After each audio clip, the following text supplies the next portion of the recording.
So welcome to Learning Objective 3 in Chapter 5. This is on page 192 in your book. And this is going to introduce you to what's called a CVP income statement, right? Cost, volume, profit income statement. It's also going to introduce you to something called the contribution margin. These are two very important aspects that you have to know that we kind of use. So we've been doing all this chapter is on cost, volume, profit analysis. So this is just one. We're going to look at how the income statement looks with this analysis, and two, we're going to learn about contribution margin. Okay. So you already kind of know a little bit about cost, volume, profit analysis from the first couple of objectives. There's a certain volume or level of activity. We have unit pricing for selling. We have costs that are variable. We have costs that are fixed. We have costs that are mixed. And then, of course, companies sell a whole bunch of things. And so there's a mix of the products that they will sell. So it's important to understand that we are in business to have a profit. And the reason we spend so much time analyzing costs is the costs are really in the way of maximizing our profits from what we sell. So we're going to be looking at, I'm just going to go through this particular slide here.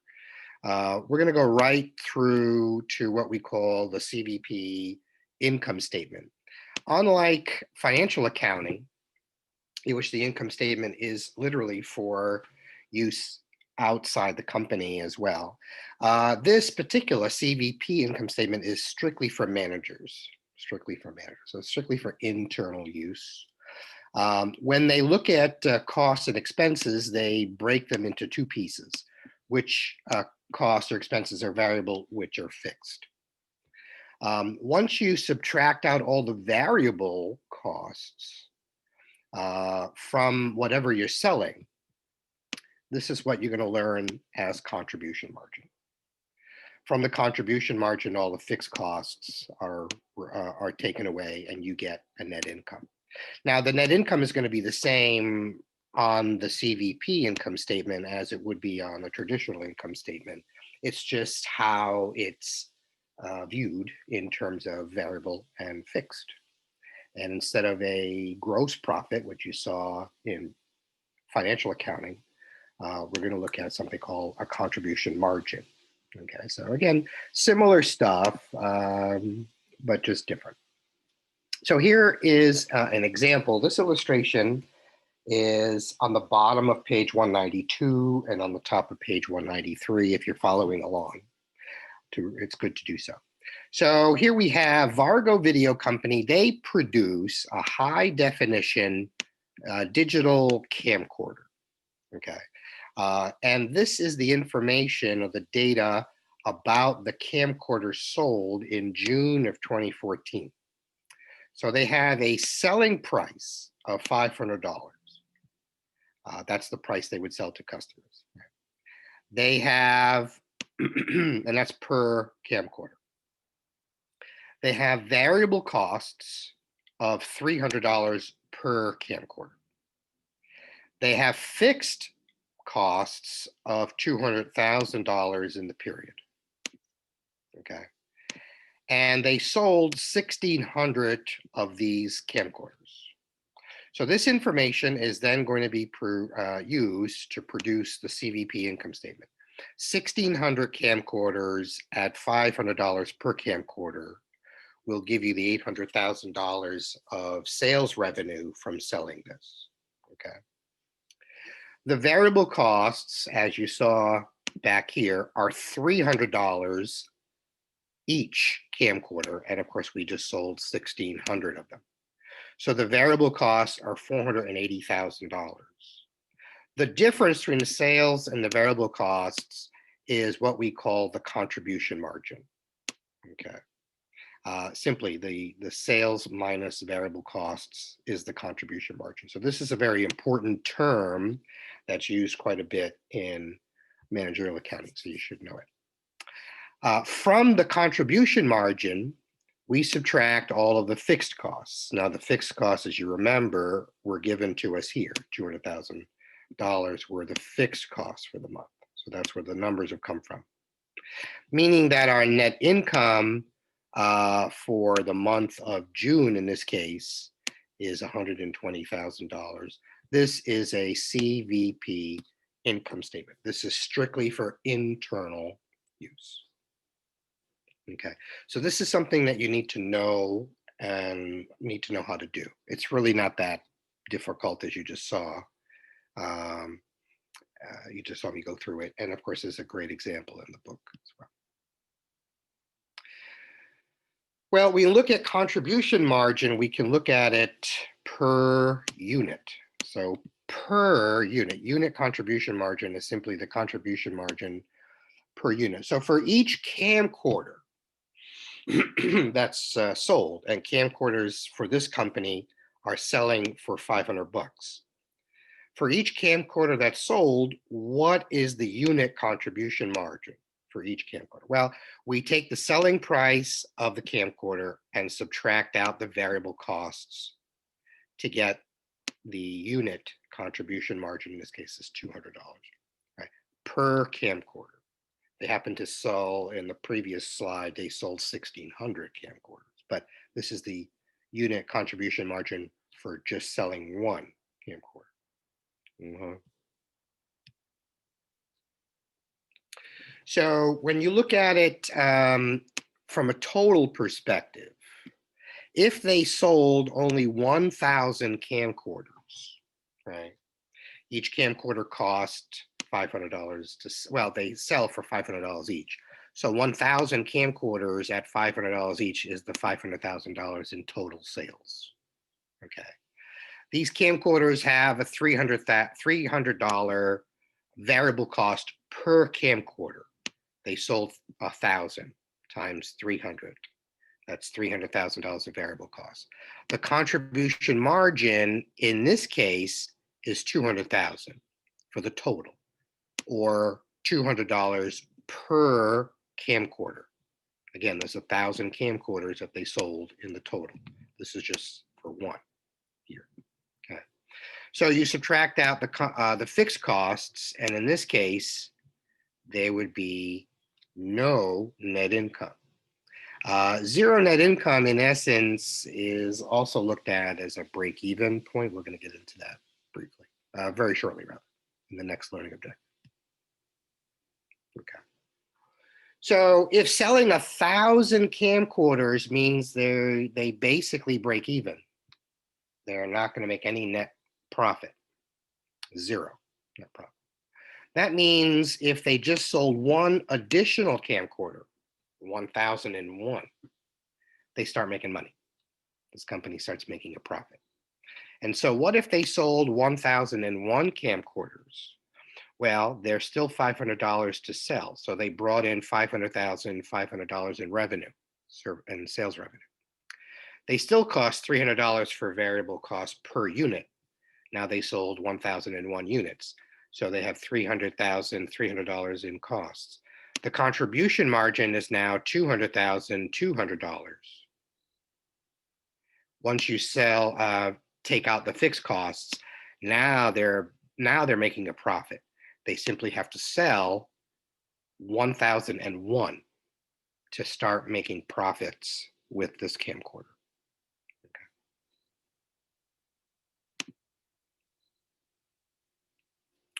One other way to look at the contribution margin is to look at it as a ratio. And remember, we've done ratio analysis since, wow, way back in financial accounting in chapter 2, we got introduced to that. So this is just another ratio, right, just to show us what's going on. So basically, this contribution margin ratio looks at the percentage of every sales dollar that's available to apply toward both fixed costs and the profits of the company. okay? Because again, contribution margin is the sales minus all the variable costs. So all that's left is the fixed costs, and what's left over is profit. Right? So we look at this by looking at the unit contribution margin. So the unit contribution margin for the camcorder for Vargo Video was 200 bucks. We divided into the selling price of the camcorder, which was 500 bucks. So the contribution margin ratio for every camcorder is 40%. Okay. Which means that basically the other $300, as you know, is variable costs per unit. We saw that from the last slide. So this is basically when you look at this from a percentage of sales, 100% of the sales, 60% of that is covered in variable costs here. And here is your 40% contribution margin ratio, which is simply the contribution margin divided by the sales. Okay, very simple formula. Okay, so let's assume now that you know the contribution margin ratio is 40%, right? And we have and what we have been talking about for Vargo Video is if we sell 1,000 of them, right? If we sell 1,000, which means we're going to have $500,000 of sales. We have $300,000 of variable costs, leaving a contribution margin of 200,000. We have fixed costs of 200,000. So in this case, there's no profit for that period of time if we simply sell 1,000 or $500,000 worth of sales. Okay, that's 500,000 divided by $500 per unit, 1,000 units. What if we sold 200 units more? What if Vargo wants to know if it sold 200 units more or $100,000 more in sales, right? 200 units times $500 a unit is the $100,000 more, right? Well, that's this box here. If you assume they are going to be selling 1,200 camcorders, or 200 more than they were here, then that would be $600,000 of sales. Well, we know that variable costs are 60% of sales. So 60% of the 600,000 is the 360. That leaves $240,000 of contribution margin. Contribution margin is 40% of the sales. 240,000 is 40% of 600,000. So this is all correct. Fixed costs haven't changed. They're still 200,000. But now we can see our way to profitability. We have a pretty good sized profit simply by selling 200 more units for this month. We would come away with a very, very nice profit in this case. And that's all because we know what the contribution margin ratio is. We can tell from a base, we can project, right? Because they want to know the effect of the increase. This is basically a projection. And so we're basically projecting our profit of $40,000 if we sell 200 more units than we would originally planning to, past the break even. Okay, so contribution margin is the revenue remaining after subtracting variable costs from sales. And it's also expressed as a margin per unit. Okay, so both A and B. So let's take a look at how this would play out in an exercise. If you turn to page 195, this is on page 195 in your book. That's supposed to be a 1. You'll see Ampco Industries. And they produce and sell a cell phone operated thermostat. Okay, well, let's hope it's a hot product that has hot sales. Okay, I'll stop. The temperature is rising in the room. Okay. So, information regarding the costs and sales of these thermostats for September are below. Each unit sells for 85 bucks. The variable cost per unit, 32 bucks. They have monthly fixed costs of 190,000, and they sold 4,000. And they're asking us to prepare the CVP income statement for the month of September, and also to please provide per unit values and total values. So this is just basically it's going to look exactly like what we just saw. The sales for Ampco we get by taking the number of units that we sold, and we multiply that by the selling price per unit, right? So in this case, the sales are $340,000. The variable costs are $32 per unit, and we sold 4,000 units. And so that's 128,000 in variable costs. The difference is the contribution margin. And the contribution margin here is in total $212,000. Per unit, $53.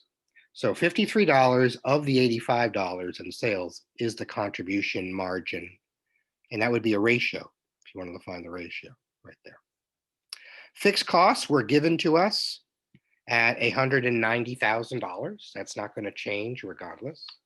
And that means that our income is $22,000, in this case for the month of September.